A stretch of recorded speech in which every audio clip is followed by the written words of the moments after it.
حضرت یوسف علیہ السلام کے قصے کو اللہ تعالیٰ نے قرآن پاک میں احسن القصص یعنی سب سے خوبصورت قصہ قرار دیا ہے۔ آج ہم اس ویڈیو میں آپ کو بتائیں گے کہ حضرت یوسف علیہ السلام کے عشق میں زلیخا کیوں مبتلا ہوئی اور کیسے آپ کی شادی ہوئی۔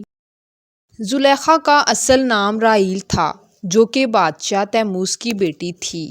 علامہ ابن کثیر لکھتے ہیں جب راحیل 9 سال کی ہوئی تو ان کو ایک خواب آتا ہے جس میں آپ کو حضرت یوسف علیہ السلام کا دیدار ہوتا ہے اور آپ ان کی دیوانی ہو جاتی ہیں۔ چند سالوں کے بعد آپ کو دوبارہ خواب میں حضرت یوسف علیہ السلام کا عزیز مصر کے طور پر دیدار ہوتا ہے۔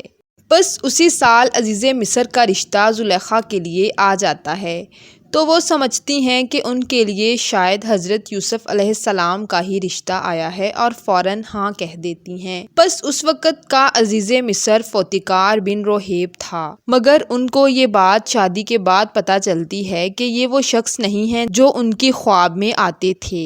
بس کچھ عرصے کے بعد حضرت یوسف علیہ السلام مصر کے بازاروں میں بکنے کے لیے آتے ہیں تو عزیز مصر فوتیکار بن روہیب انہیں خرید کر اپنے گھر میں لے آتے ہیں، جیسا کہ قرآن مجید میں فرمان الہی ہے۔ مصر والوں میں سے جس نے اسے خریدا تھا اس نے اپنی بیوی سے کہا کہ اسے بہت عزت و احترام سے رکھو، ممکن ہے کہ یہ ہمیں فائدہ پہنچائے یا پھر ہم اس کو اپنا بیٹا بنا لیں۔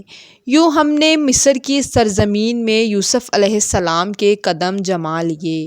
بس حضرت یوسف علیہ السلام محل میں رہنے لگے۔ جب آپ جوان ہوئے تو زلیخا جو کہ پہلے ہی آپ کو خواب میں دیکھ چکی تھی وہ آپ پر فریفتہ ہو گئی اور آپ پر نظر رکھنے لگی۔ ایک دن آپ کو تنہا پا کر زلیخا نے آپ کو بہکانے کی کوشش کی مگر وہ کامیاب نہ ہو سکی اور آپ باہر آ گئے۔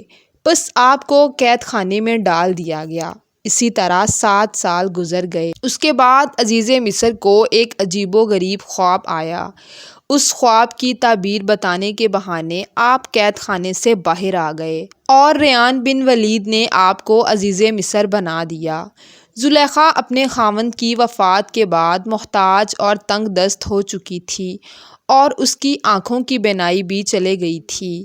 بس بہت سالوں کے بعد آپ کو کسی نے مشورہ دیا کہ آپ حضرت یوسف علیہ السلام جو کہ اس وقت شاہ مصر بھی تھے، آپ ان سے اپنا معاملہ بیان کریں، ممکن ہے کہ وہ آپ کی مدد کریں، آپ پر رحم کریں اور آپ کو غنی کر دیں، کیونکہ آپ نے بھی ان کا خیال رکھا تھا۔ مگر وہاں موجود دوسرے شخص نے کہا کہ ایسا نہ کیجیے گا کیونکہ ہو سکتا ہے ان کو اپنا وہ واقعہ یاد آ جائے جب آپ نے ان پر الزام لگایا تھا اور ان کو کافی تکلیف کا سامنا کرنا پڑا تھا اور آپ کی وجہ سے وہ 7 سال قید میں بھی رہے تھے۔ یہ سن کر وہ خاموش ہو گئیں اور ان کے پاس نہ گئیں۔ کچھ عرصے کے بعد حضرت یوسف علیہ السلام اپنے وزیروں اور مشیروں کے ساتھ شہر کی طرف روانہ تھے۔ جس راستے سے آپ نے گزرنا تھا زلیخا اسی راستے پر بیٹھی تھیں۔ بی بی زلیخا نے آپ کی خوشبو محسوس کی اور جب آپ قریب آئے تو کہنے لگی، وقت نے کیا سے کیا کر دیا جس نے گناہ کے سبب بادشاہ کو غلام اور اطاعت کے سبب غلام کو بادشاہ بنا دیا۔ حضرت یوسف علیہ السلام نے پوچھا کہ بی بی آپ کون ہیں؟ زلیخا نے کہا، میں وہی ہوں جو آپ کی خدمت کیا کرتی تھی۔ آپ دیکھ رہے ہیں کہ میں اب بوڑھی اور کمزور ہو چکی ہوں، غریب اور لاچار ہو چکی ہوں۔ میں نے اپنے گناہوں کی سزا بھگت لی ہے، میری بینائی بھی چلی گئی ہے۔